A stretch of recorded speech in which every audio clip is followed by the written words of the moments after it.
Tonight on the NTV Evening News Hour. Flights at Wabush Airport are set to resume after days of delays and cancellations. Power has been restored to residents of Norris Point and Rocky Harbor after nearly 48 hours without electricity. And about 1,500 athletes are in Corner Brook this week, competing at the 50th anniversary of the Newfoundland and Labrador Summer Games. The award-winning NTV Evening News Hour with Tony Marie Wiseman, Michael Connors, and your weather forecast with Ryan Harding. Good evening. The Wabush Airport reopened for normal operations this afternoon after days of cancellations. Now, it's good news for Labrador West, where flights have been grounded since Monday due to a lack of firefighting equipment. And now the province is calling on Ottawa to help address ongoing air travel delays and concerns. NTV's Mary Kate O'Neill has tonight's top story.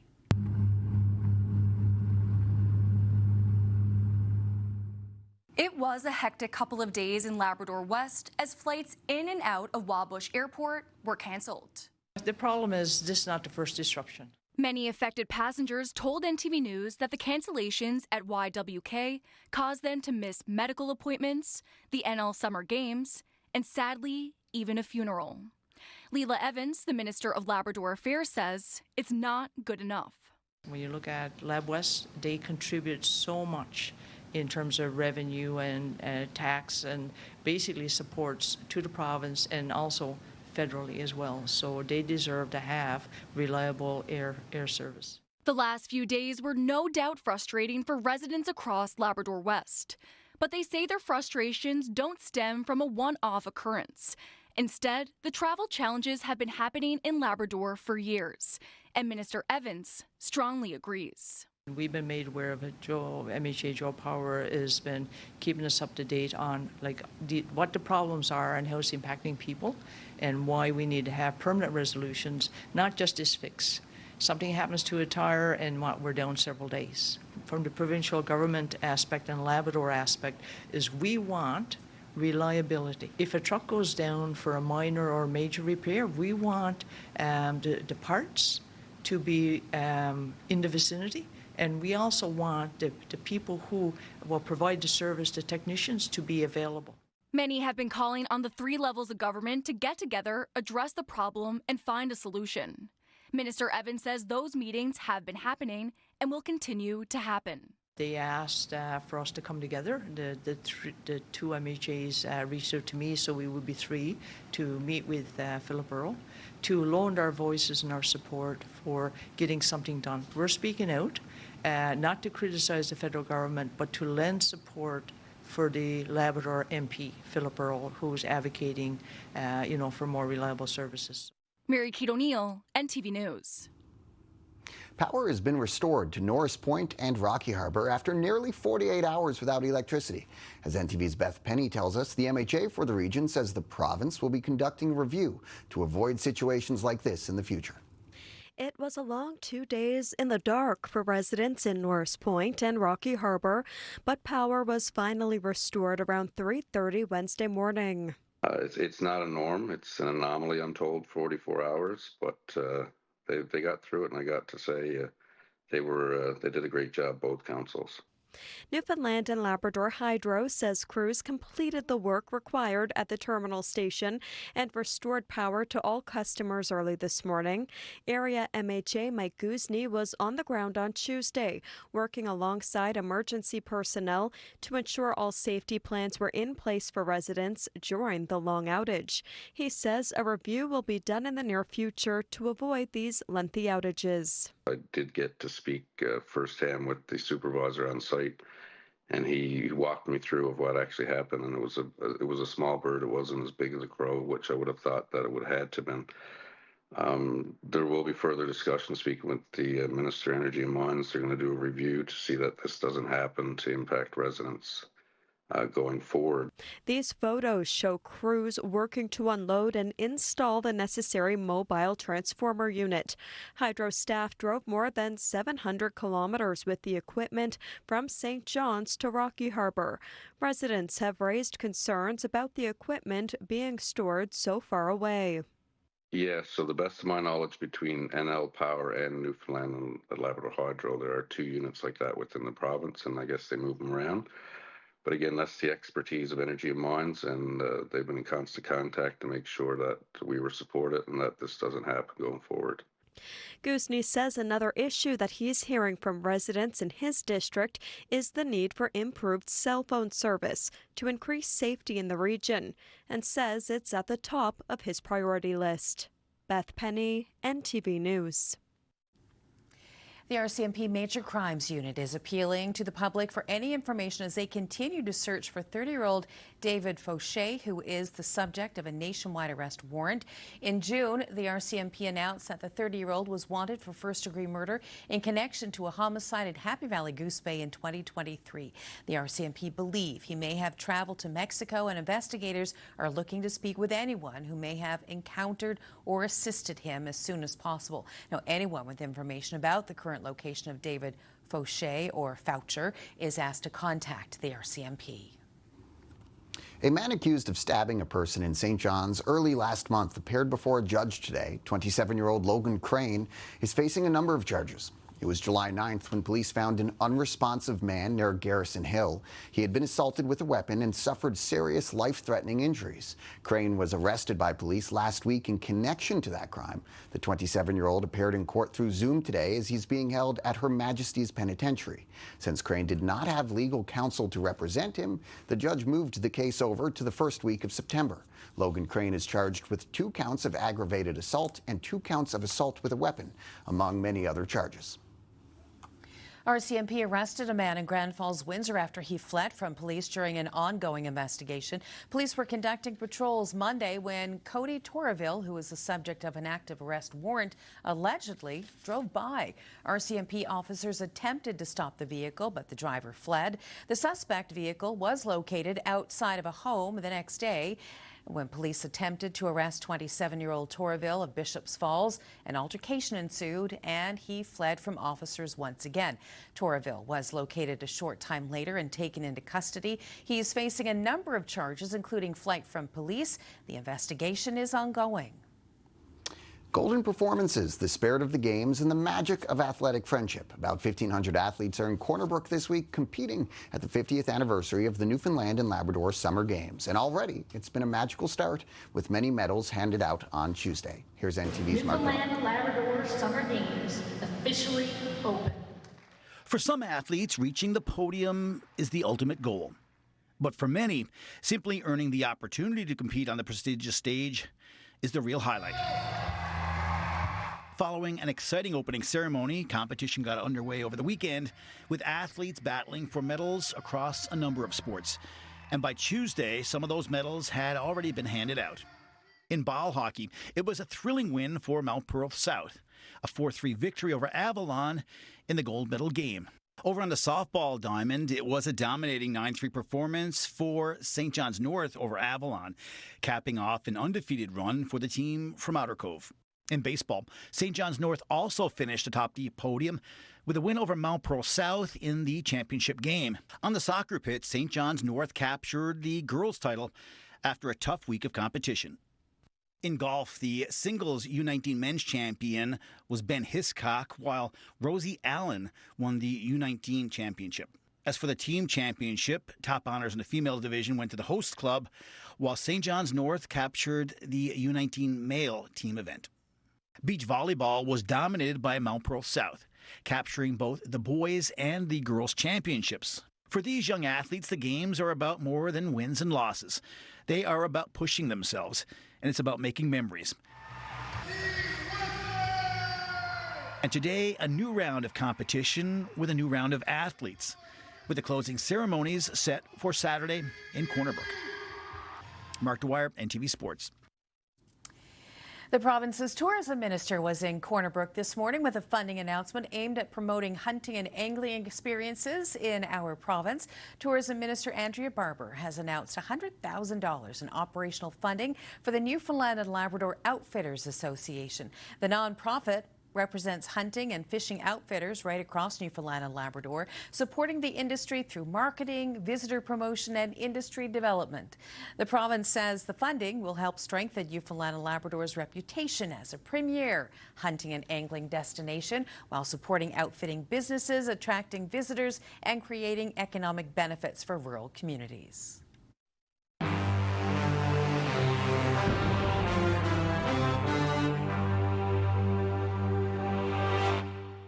It looks like Canadian and U.S. markets end the day in positive territory. We look at the TSX up 186 points to 36,662. Meanwhile, Venture Exchange up 9 points to 976.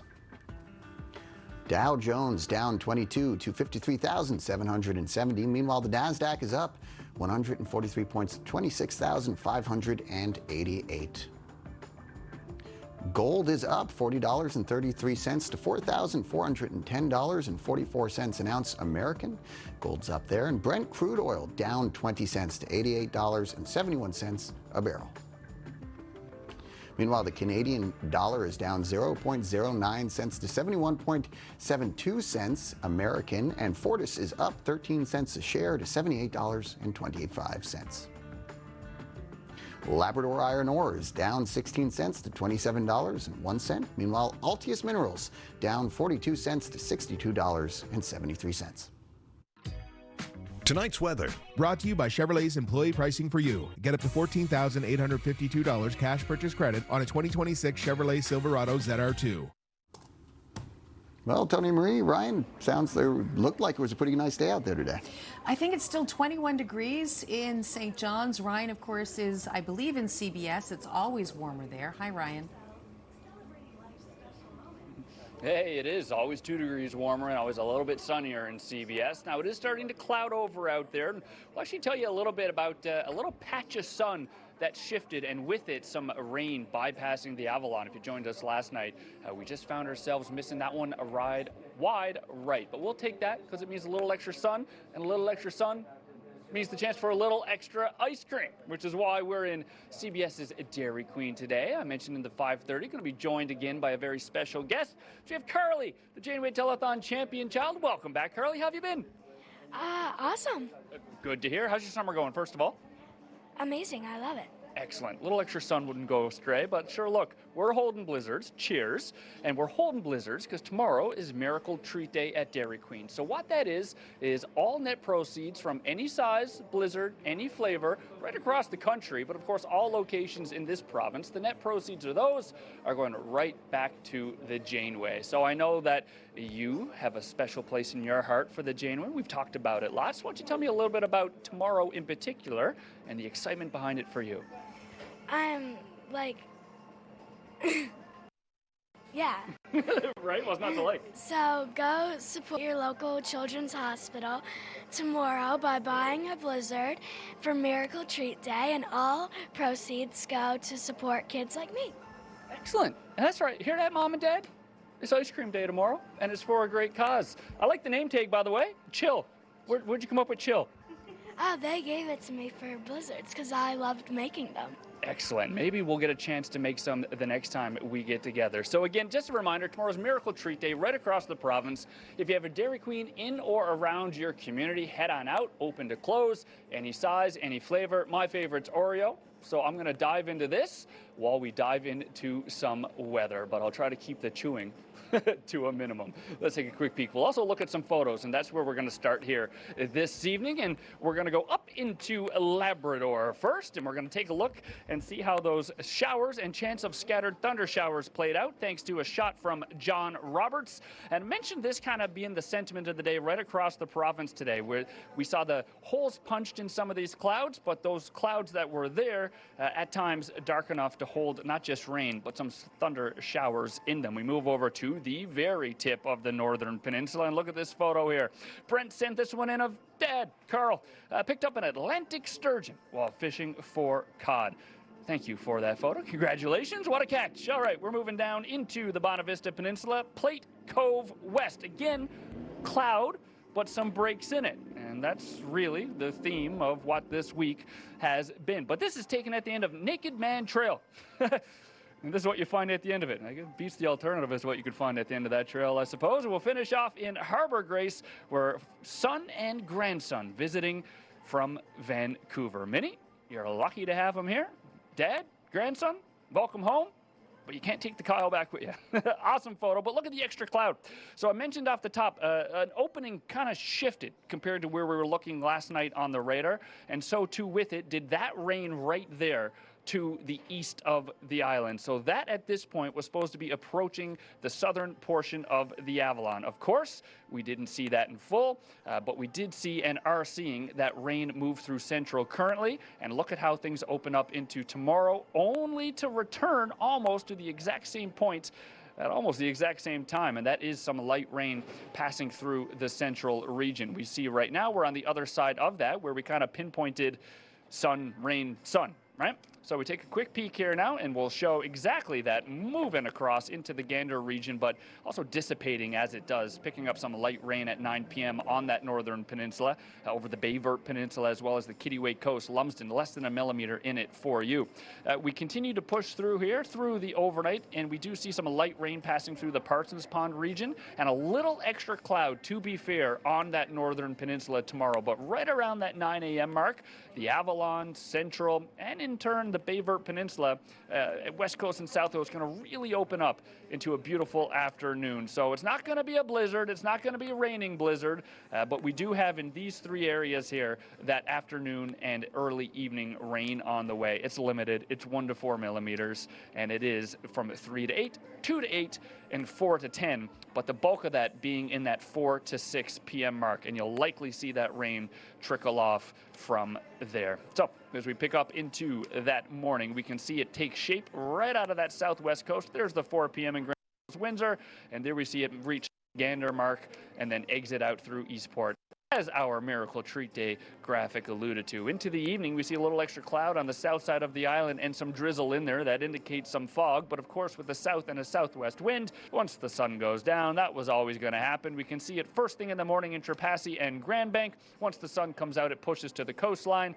And once the sun goes down, we see that make landfall. So the further south you go, the better chance of having an evening of fog. Tomorrow, the wind light on the western side, 20 to 40 kilometers per hour on the eastern side of the island. A little extra wind up into Cartwright. It's north but light from Nain, and we see some very light wind in Happy Valley Goose Bay, and that's the sentiment that's going to hold right through to the day. We do finish up this evening in coastal Labrador with that rain we talked about last night, and that north wind through Cartwright having that system stall out. So that's coming to fruition here, as told in last night's forecast. The light rain lingers around Labrador City into tomorrow morning, and it takes pretty well the whole day, a day of sun and cloud, but we'll finish off right after or around sunset with some light rain in Happy Valley Goose Bay and some clear and open skies on that south coast of Labrador. So listen, now the next time we get together, we're going to hear a little bit from the folk that call this place work, call this place home, and what they've put into getting ready for tomorrow's Miracle Treat Day, and a little bit more about what it means to the communities and to children like Carly. Tony Marie, Ben? Thanks a lot, Ryan. We'll chat a little later. And moving from ice cream now to hard bread. Many people have done without their traditional feeds of fish and brews this summer after disruptions to production at Purity factories. But today the company says they're getting back on track and getting product on the shelves. NTV's Colleen Lewis has more. It is a unique product in Newfoundland and Labrador. And without hard bread, we wouldn't have fish and brews. But this summer, it's been more difficult to find on shelves, this following a fire in March at Purity factories. Some annual events that serve traditional food, like Northern Arm Day, were left scrambling to come up with a solution. A little shortage of hard bread. So Purity, who puts the hard bread out for all of us Newfoundlanders and Labradorians, are not making it because of fire that was in the plant in March. So unfortunately, we've been checking everywhere, Nova Scotia, New Brunswick, all over the island in Labrador, and it seems like with all the festivals that have already happened, the hard bread has been all bought up. The factory says they are in the process of restarting production. They expect over the next few weeks, hard bread will be back on the shelves as normal. But the committee in Northern Arm has already overcome their supply challenge. Let's see if we can do one more thing. let's see how the people could respond to a little note that we need 15 bags of hard bread. So the email went out, the poster went out, and lo and behold, people from Northern Arm and Botwood came to our call. The town of Northern Arm is going to have Fisherman's Brews at our festival. The real stuff. We got the fish, we got the brews, we got the scrunchions, we got the grease, if you want it in there. So come out. This is going to be the last festival around this central area, and we are going to have fish and brews. For anyone who wants to try some of this product firsthand, the event takes place here on August 29th. For NTV News, I'm Colleen Lewis in Northern Arm.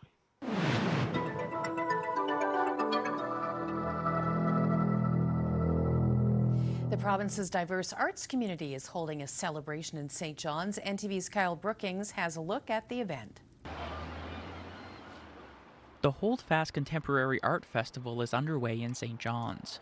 The 4-day event brings together artists, audiences, and communities. Amanda Penny, the Director of Operations at Eastern Edge, provided a history of the event. Well, Holdfast Contemporary Arts Festival has been around for 27 years. This is our 27th iteration of the festival. We bring art outside in the streets instead, like take it out of the gallery into the streets of St. John's, so it can be encountered and engaged with from all sectors. So like we're hoping for new art engagement and arts education opportunities.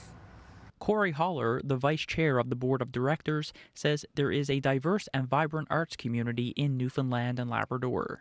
I think from our perspective, we find that the arts industry in Newfoundland is widely diverse. It's featured all across. I mean, Newfoundland and Labrador is a large landmass. So we see a lot of community and vibrancy through it. We see a lot of support, artists supporting each other. And then I think there's a lot of different and varying kinds of art, including like some that's provocative and some that speaks to culture and some that speaks to humanity. But I think when it all comes down together, it's uniquely Newfoundland and Labradorian. Chanel St. Hilaire is an artist featured at the event. Love to work with so many different mediums. I started as a painter and really focused on being a painter for a lot of my art practice, and then once I went to art school, I really branched out and started doing a lot of sculptural things, started doing installation, and that was kind of a newer, fun thing to me that's, definitely been a big part of my practice. The festival concludes on Saturday afternoon with an art crawl through downtown St. John's. In St. John's, Kyle Brookings, NTV News.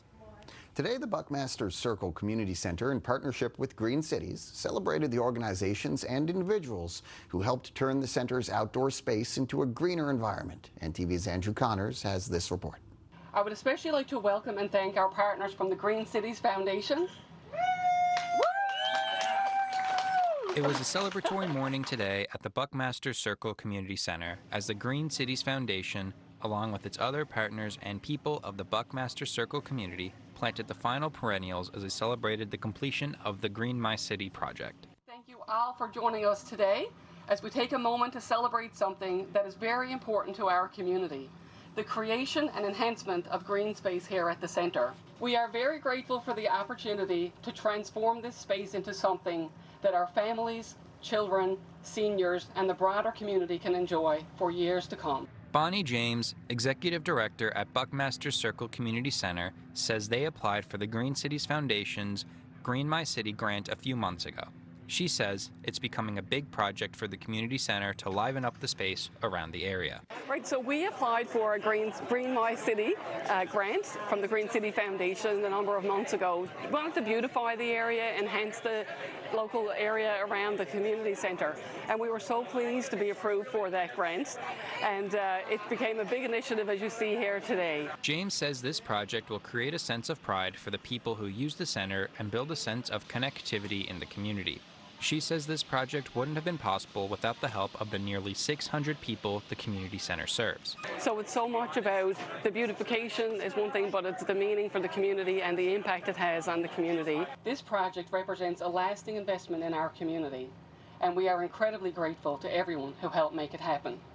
At the end of the celebration, organizers and guests were invited to plant the final perennials outside the community center, which they say symbolize the lasting impact of the partnership between these organizations and the Buckmaster Circle community.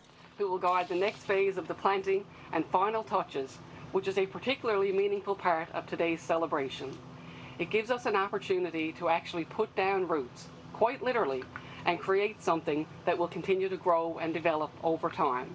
I think that's a wonderful reflection of what community partnership is all about. The hope for this project was to liven up the community center and to create a more welcoming environment for families in the community for years to come. For NTV News, I'm Andrew Connors. Coming up in your community, Amanda Muse will talk about that spectacular partial solar eclipse. Ryan Harding will be back with your detailed weather forecast. And when we return, Labrador Affairs Minister Leila Evans speaks to NTV about the need for reliable air travel in Labrador West.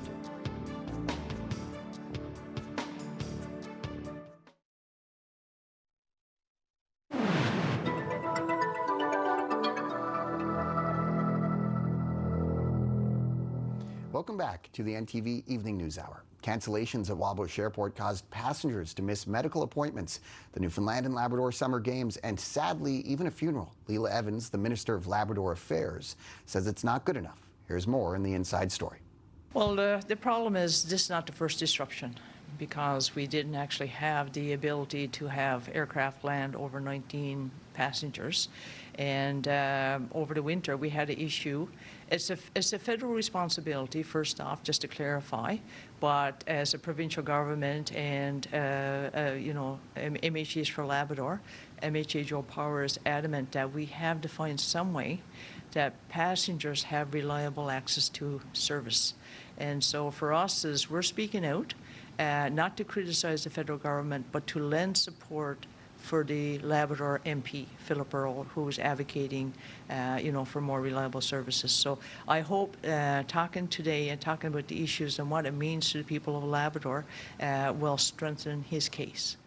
Absolutely, and I'm glad that you mentioned that, because a lot of the affected passengers said while it is a federal issue, they would like all levels of governments to come together and try to address this issue and figure out a solution. Is that a meeting that you would be hopeful that all levels of government could come together on behalf of the people of Labrador West? Sure, and we've been meeting. Initially, when there was issues with certification of the phone for the second fire truck, which impacted the airport. We met with Philip Earle, we being MHA Keith Russell and Joe Power. They asked for us to come together. The two MHAs reached out to me, so we would be three to meet with Philip Earle, to loan our voices and our support for getting something done. So what we want from the provincial government aspect and Labrador aspect is we want reliability. And what does that look like? We want reliable trucks there, and also we want built-in redundancy. If a truck goes down for a minor or major repair, we want the parts to be in the vicinity, and we also want the people who will provide the service, the technicians, to be available. So we don't want to have to be waiting on somebody to come from outside the province or from St. John's or other region of Labrador. We want to make sure that this can be done quickly, because, as you said, the impacts to the region are great. First off, the financial burden for people who have, trip cancellations, losing money, for not being able to get refunds. Businesses who have, basically rely on the air services to bring in their technicians and to bring in their crews. We got people working on rotation. So for us, it's about the reliability.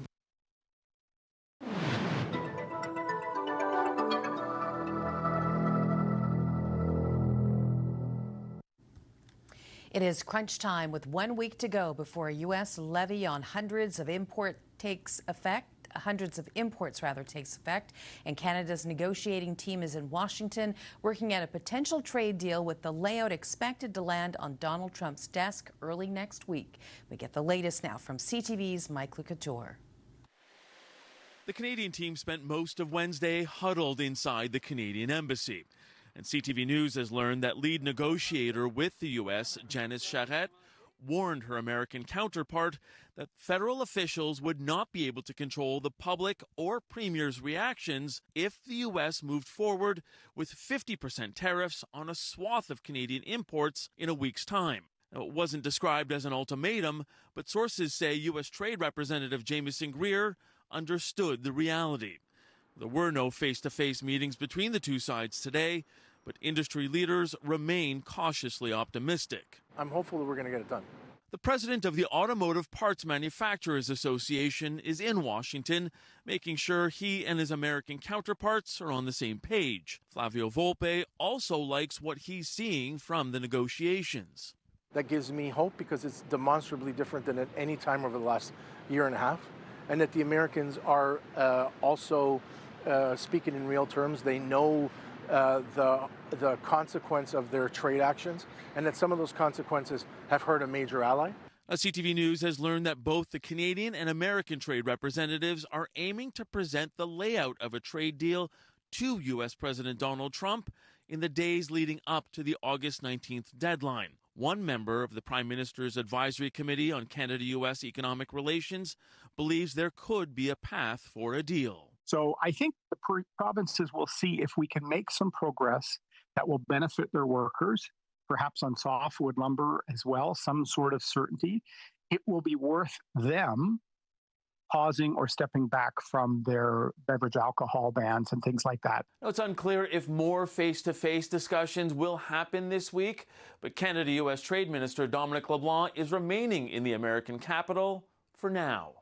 Mike Lecouteur, CTV News, Washington. Tonight's weather brought to you by Come From Away Gander. 25 years ago, the skies closed on 9/11. This is the story of the town that opened its doors.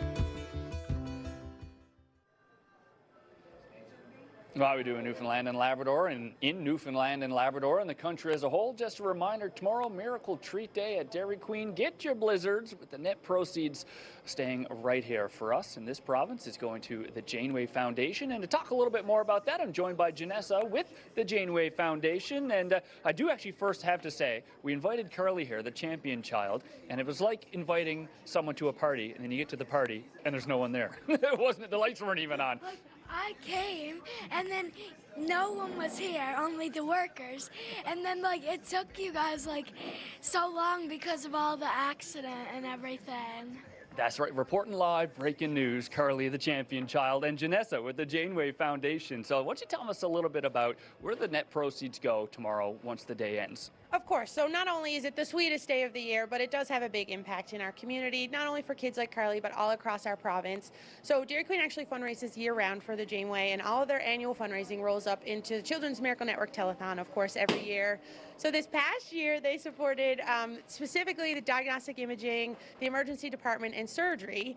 And, nationally and here in Newfoundland and Labrador, we're seeing a big increase in some patient visit departments, 40, 50, 60% increases year over year in things like child development and surgeries. So in order to keep up with that need, we need to be able to provide the hospital staff with the best possible tools, resources, equipment, and research to help kids like Carly to get them back to being kids, back in their communities, back to school, and doing the things they love.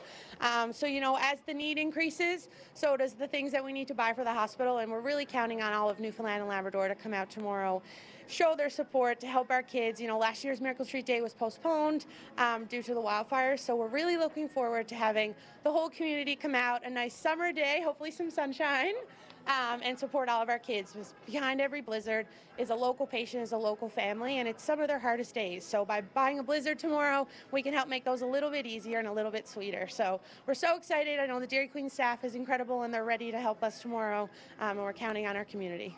Thank you very much for your time. And listen, all you got to do is help. Is buy an ice cream.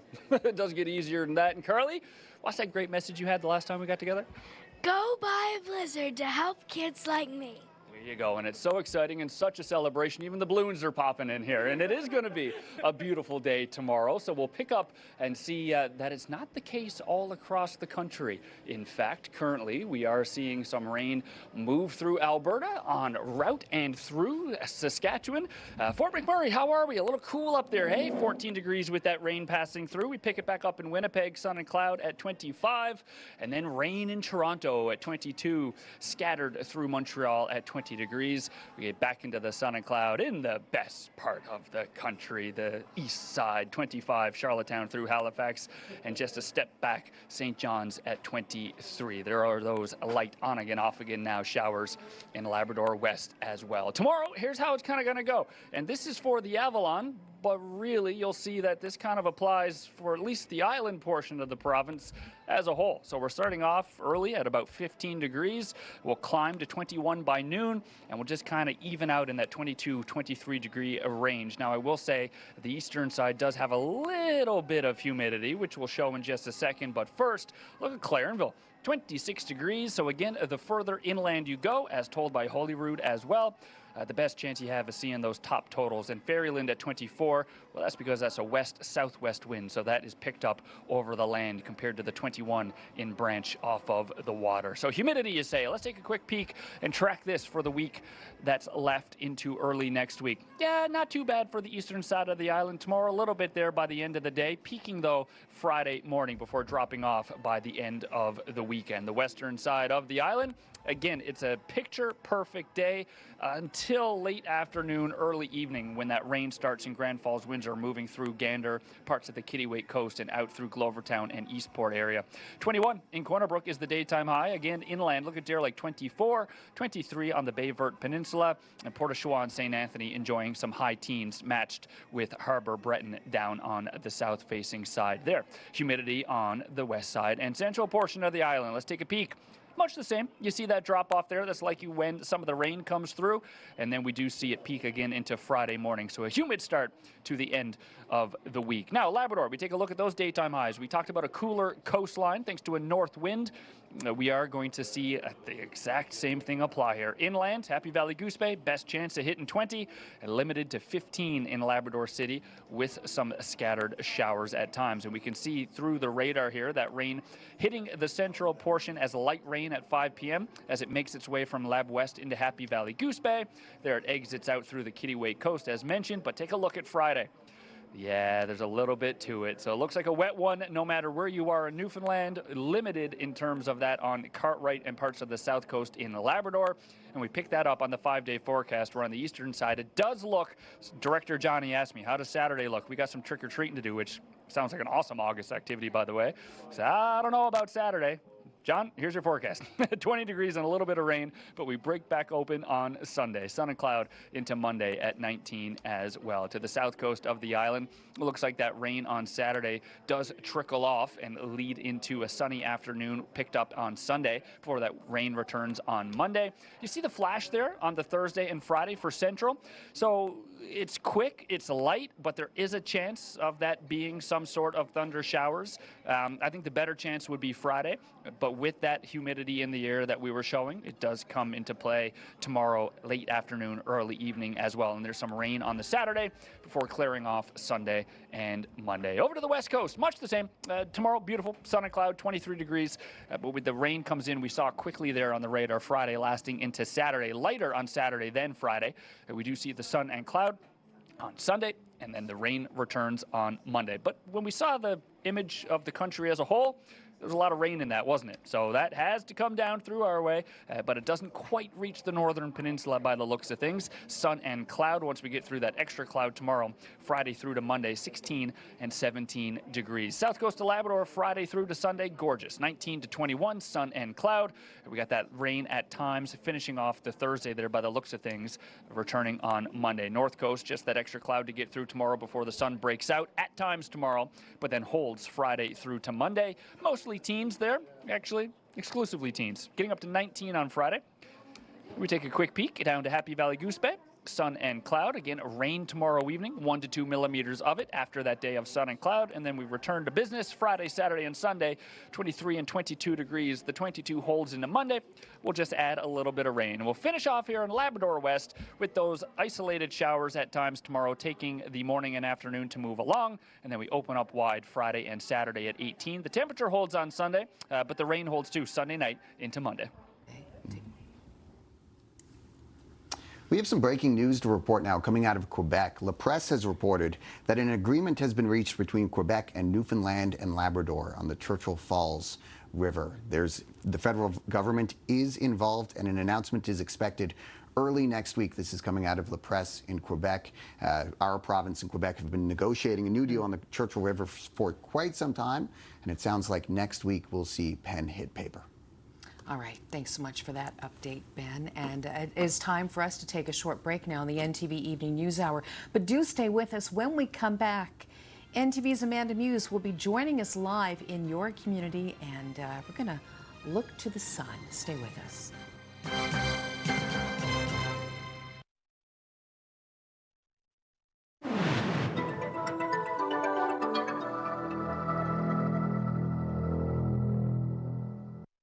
Welcome back to the NTV Evening News Hour. NTV's Amanda Muse is joining us live in your community tonight. Hi, Amanda.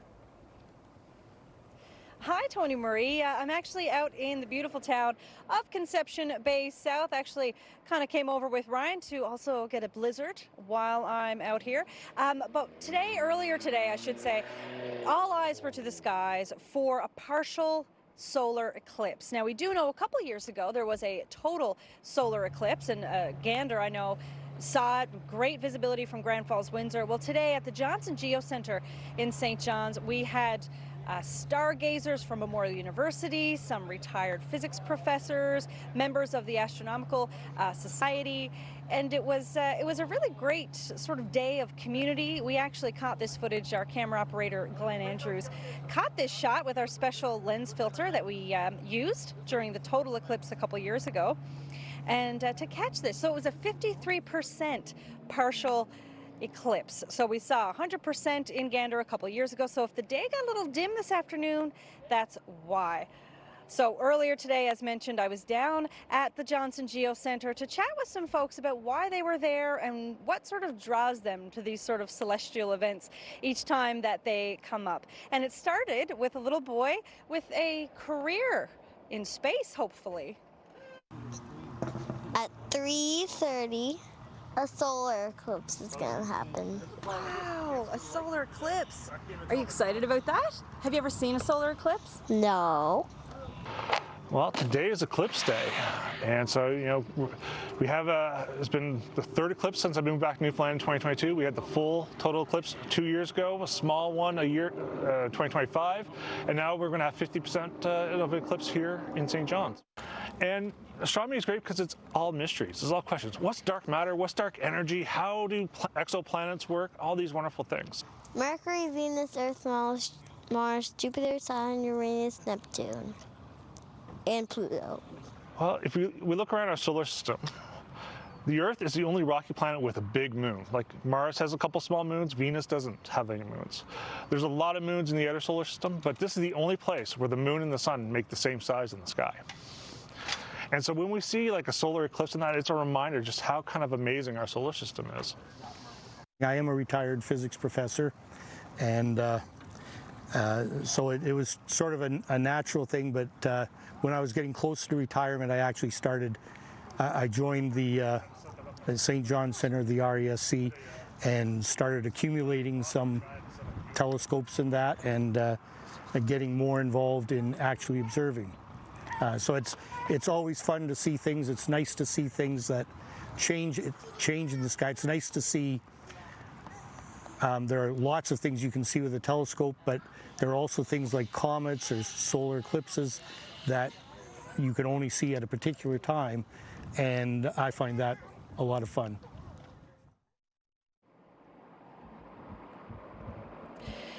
And I just realized that I didn't start that story with the clip I thought I did, which was Charlie saying he wants to be an astronaut when he grows up. And the reason is he wants to see planets and stars up close. So quite exciting. We're going to have to wait a couple more years. I think it's 2205 maybe for the next full solar eclipse. I could be wrong, but that's what I saw. And also we could see another partial one in a couple of years or so. But this year was really interesting because we saw it better than most of Canada. It was us, and I believe a part of Iqaluit could see it, so that's where our line was. So we saw it better than most people. Now in Spain, they saw a full total solar eclipse at Tony Marie and Ben, so quite an interesting time there. And that was actually broadcast on a big screen at the Johnson Geocenter, and all that happened around 3:35 this afternoon. So that's what's happening here in your community. Tony Marie, it is back to you. Thanks so much, Amanda. Anne Hathaway has already starred in 4 movies this year, including The End of Oak Street, which opens on Friday. And she's not done. CNN's David Daniel has that and more in our Hollywood Minute. You must have questions. Why can't your wife finish her book series? You really want to know? This is Verity. Doctors don't think she'll ever walk or talk again. Or will she? Here's your first look at Verity, based on Colleen Hoover's best-selling novel. Anne Hathaway, Dakota Johnson, and Josh Hartnett star in the psychological thriller. Verity, which was originally due out in May, opens in theaters October 2nd. Bette Midler is this year's recipient of the Woody Guthrie Prize, which honors artists who exemplify Guthrie's legacy of speaking out through art and working for social change. Midler, the award-winning entertainer and longtime activist, is set to be honored October 16th at an event in Tulsa, Oklahoma, near where Guthrie was born. In Hollywood, I'm David Daniel. And a quick update on Churchill Falls before we go to break. I have been sent an email from the Premier's office saying we can confirm in recent days we have made significant progress in our negotiations with both Quebec and the Government of Canada as it relates to replacing the 2024 MOU with a new deal for Churchill Falls and Gull Island. With that said, as of right now, no deal has been signed, and we will be informed should the situation change. If and when a new deal is signed, it will be new and better. So that's coming from the Premier's office. Tony Marie, it sounds like a Churchill Falls deal could be imminent. Absolutely. All right. Thanks so much for that, Ben. And we're going to take a break now on this edition of the NTV Evening News Hour. Do stay with us. We're going to have a recap of the weather forecast with Ryan Harding. And when we come back, Jim Furlong will have a look back at events that happened today in history.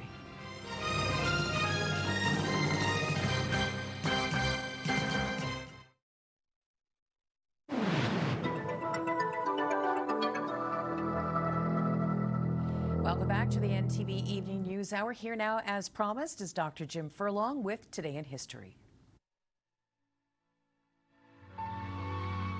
The business of the submariner is a deadly one at times. I remember the loss of the American sub Thresher with all hands.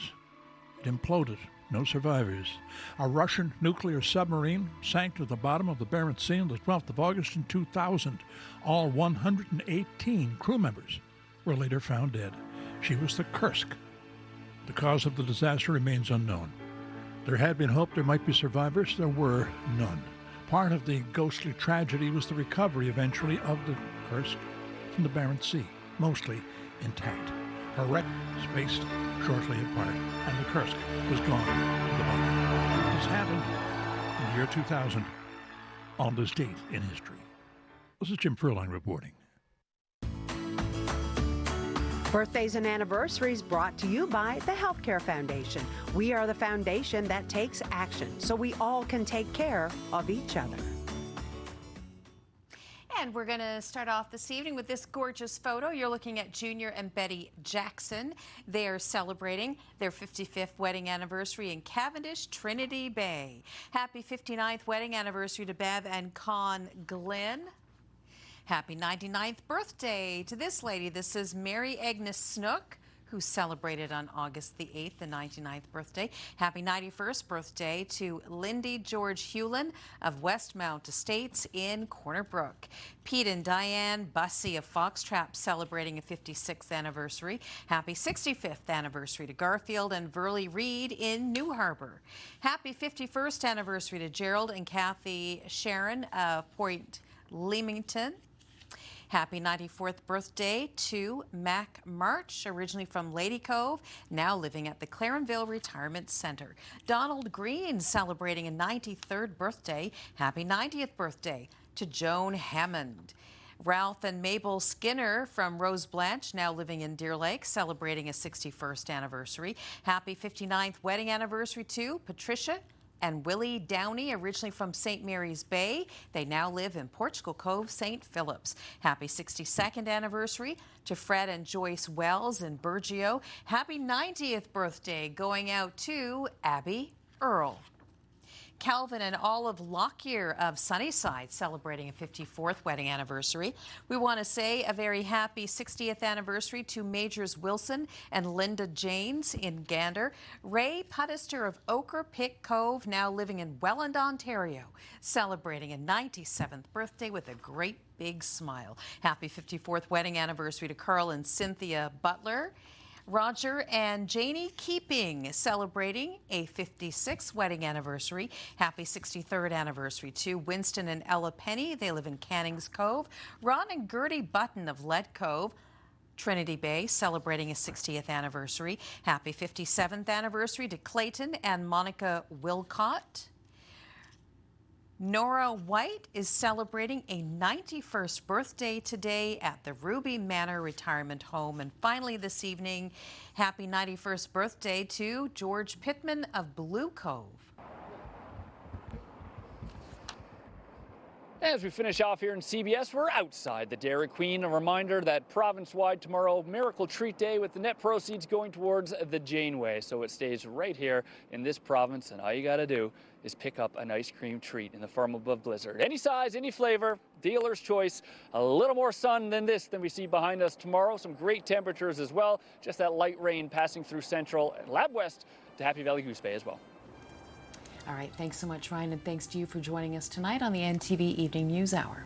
Our newsroom is hard at work as we look into a potential new deal on the Churchill River between our province and Quebec. You can check ntv.ca for all the latest. For now, enjoy your evening.